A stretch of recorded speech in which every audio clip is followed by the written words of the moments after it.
मान के चलते हैं कि जहाज इस लायक होगा कि वो पानी में चलने लायक हो, अर्थात पहले इस जहाज के जो सरफेस है, जो तली है, उसमें कई सुराख हो रहे हैं, वो चलने लायक पहले ही नहीं है, पानी में जो है उतारते ही वो डूब जाएगा। तो ठीक है, तो यहां ये माना गया है कि जहाज चलने लायक है। ठीक है। दूसरा, जहाज का मार्ग विचलित ना होना, और ये मानकर चलते हैं कि जहाज नॉर्मली जहां से जाता है, आता जाता है, वहीं से आएगा और जाएगा, कोई नया रास्ता नहीं चुनेगा, कुछ बातों को छोड़कर। अगर चोरी होने, लूटने, डकैती होने का कोई डर नहीं है, सरकार से कोई परमिशन ले ली है, तो उसके अलावा नॉर्मली उसी रास्ते का प्रयोग करेगा जिससे वो आता जाता है। कहता है जहाज पढ़ते हैं, जहाजी मार्ग पूर्व निश्चित होता है। बीमा कंपनी की कोई यह मानने का अधिकार है कि जहाज उसी मार्ग से जाएगा जिससे वो आमतौर पर आता जाता है। कई बार आप देखते हैं कि हवाई जहाजों की आसमान में टक्कर हो जाती है। अब हमारे मन में कई बार ये विचार आता होगा, यार हवाई जहाज आपस में टकरा जाते हैं, इतना बड़ा आसमान है, कहीं के निकाल ले जाते साइड बचा के, ऐसा सोचते होंगे ना। लेकिन बेटा, वायु मार्ग में भी उनका मार्ग निश्चित है, उनकी एक सड़क है जिससे होकर उन्हें जाना है। वो बात अलग है, वो हमें दिखाई नहीं देती, लेकिन एक मार्ग है जहां से होकर ही उन्हें गुजरना है। वरना तो भाई किसी भी देश में से शॉर्टकट मार के जा सकते हैं, पता चला कि दूसरे का जहाज जा रहा है वो उड़ा देगा।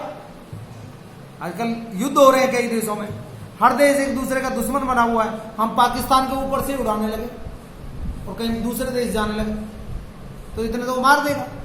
ठीक है, इसलिए एक निश्चित मार्ग है, हर एक का तय है कि भाई पाकिस्तान को बचा के जाएंगे इस रास्ते से, लेकिन यहां जाना है, एक तरीका सीधा है ना, यहां से जाएंगे, लेकिन फिर भी हम बचा करके जाएंगे। क्लियर हो?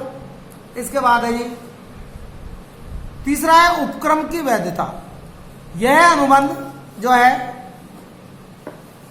बीमा कंपनी, इस अनुबंध में बीमा कंपनी क्षतिपूर्ति के लिए बाध्य तभी है, मजबूर तभी है, क्षतिपूर्ति तभी कर सकती है जबकि यात्रा का उद्देश्य वैध हो, लीगल हो।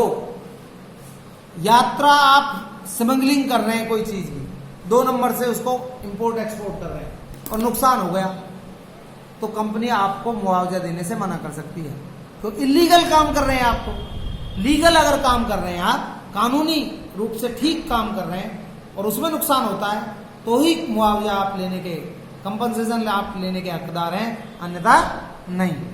उदाहरण के लिए यदि माल पर चुंगी कर की चोरी की गई है, टैक्स चुराया गया, टैक्स नहीं देने के चक्कर में आप ऊपर ही ऊपर से माल निकाल लाते हैं, जिसको स्मगलिंग कहते हैं, तो माल और माल नष्ट हो जाता है, तब बीमा कंपनी क्षतिपूर्ति के लिए मजबूर नहीं है। समझ में आया बेटा? इसके बाद बात करते हैं हम जीवन बीमा और अग्नि बीमा में अंतर। अभी आपने दोनों पढ़े, तो सबसे पहले अनुबंध का प्रकार। तो जीवन बीमा यह क्षतिपूर्ति का अनुबंध नहीं है, इसमें क्षति को नहीं देखा जाता, बल्कि निश्चित अवधि पर बीमित राशि का भुगतान कर दिया जाता है। और यह क्षतिपूर्वक अनुबंध है और निश्चित अवधि के अंदर क्षति होने पर ही क्षति की रकम का भुगतान किया जाता है। उद्देश्य, जीवन बीमा का उद्देश्य कंपनी अपनी और पारिवारिक वित्तीय जो समस्याएं हैं उन पर नियंत्रण करना है, जबकि सामान्य बीमा का उद्देश्य संपत्ति की सुरक्षा के लिए करवाया जाता है। जीवन बीमा राशि, जीवन बीमा कितनी भी राशि का करवाया जा सकता है, क्योंकि मानव जीवन की कोई कीमत नहीं होती है ना भाई। आप 50 करोड़ की पॉलिसी ले सकते हैं, बस किस्त भरने का पैसा होना चाहिए आपको, कितनी बड़ी अमाउंट का। और सामान्य बीमा जो है, ये संपत्ति का बीमा वास्तविक कीमत तक ही कराया जा सकता है। 50,000 की मोटरसाइकिल का 1 लाख का बीमा नहीं करवा सकते। अधिकार समर्पण, कहता है कि जीवन बीमा में अधिकार समर्पण का सिद्धांत लागू होता है। ठीक है, यानी अधिकार समर्पण का मतलब है कि बीमा पॉलिसी, बीमा कंपनी जब आपको मुआवजा दे देती है, कंपनसेशन दे देती है, तो उसके बाद संपत्ति पर उसी का अधिकार हो जाता है। यानी टूटी फूटी मोटरसाइकिल बाद में मिल जाती है तो वो आपकी नहीं बल्कि कंपनी की हो जाती है। लेकिन जीवन बीमा में ये सिद्धांत लागू नहीं होता, यानी आदमी को मरने के बाद बीमा कंपनी के हवाले नहीं किया जा सकता। इसमें लागू होता है तीसरा। इसके बाद अवधि, ये कितने भी वर्षों का कराया जा सकता है जीवन बीमा, इसके लिए 1 वर्ष की अवधि निश्चित है। सुरक्षा और विनियोग, जीवन बीमा में सुरक्षा भी पाई जाती है, विनियोग भी पाई जाता है, और उसमें अग्नि बीमा में केवल क्या होती है, ये सामान्य बीमा में क्या होती है, केवल सुरक्षा होती है ना। और लास्ट है बीमा योग्य हित, जीवन बीमा में बीमा योग्य हित बीमा करवाते समय होना जरूरी है, और जबकि सामान्य बीमा में बीमा योग्य हित जो है दोनों समय जरूरी होता है, ठीक है।